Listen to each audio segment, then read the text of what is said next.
लड़की और भेड़िया की प्रेम कहानी। अध्याय दर अध्याय शुरू करते हैं। ये एक रहस्य, रोमांच और भावनाओं से भरी प्रेम कहानी है जो एक साधारण इंसानी लड़की और एक रहस्यमयी भेड़िए के बीच पनपती है। अध्याय 1, वनों की वाणी। बहुत समय पहले हिमालय की तलहटी में बसे एक छोटे से गांव मयूरी की पहाड़ियों के बीच एक लड़की रहती थी। उसकी आंखों में हमेशा जंगलों के लिए एक अनकहा आकर्षण होता। बचपन से ही वो पेड़ों से बातें करती, नदियों की धारा को सुनती और पक्षियों की आवाजों में सुकून ढूंढती। गांव वालों को लगता था कि आर्या थोड़ी अजीब है, क्योंकि वो ज्यादातर समय जंगल में बिताती।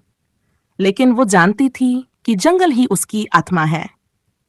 एक दिन जब वह जंगल में गहरे अंदर एक अनजानी पगडंडी पर चल रही थी, तभी अचानक एक भयानक गर्जना उसके कानों में पड़ी।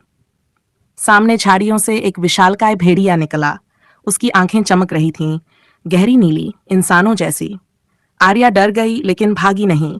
उस भेड़िए ने भी हमला नहीं किया, वो बस उसे देखता रहा। आर्या को लगा जैसे उसके भीतर कोई बात छुपी है, कोई रहस्य, कोई पीड़ा। पहली मुलाकात। अगले दिन आर्या फिर से उसी जगह गई, ये सोचकर कि शायद भेड़िया वापस आए। और वो आया, लेकिन इस बार वह ज्यादा पास आ गया। दोनों एक दूसरे को देर तक देखते रहे। आर्या को उसकी आंखों में दर्द दिखा और भेड़िए ने उसके हाथ से सेब ले लिया जो उसने लाया था। वो भेड़िया कोई साधारण जानवर नहीं था, उसमें कुछ जादुई था, कुछ मानवीय। एक दिन आर्या ने हिम्मत करके उससे बात करने की कोशिश की। तुम कौन हो? उसने फुसफुसाकर पूछा। भेड़िया कुछ नहीं बोला, लेकिन उसकी आंखों में जैसे कोई जवाब था।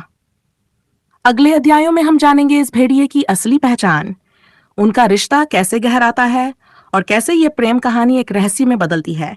क्या आप चाहेंगे कि मैं अध्याय 3 और 4 अभी भेजूं?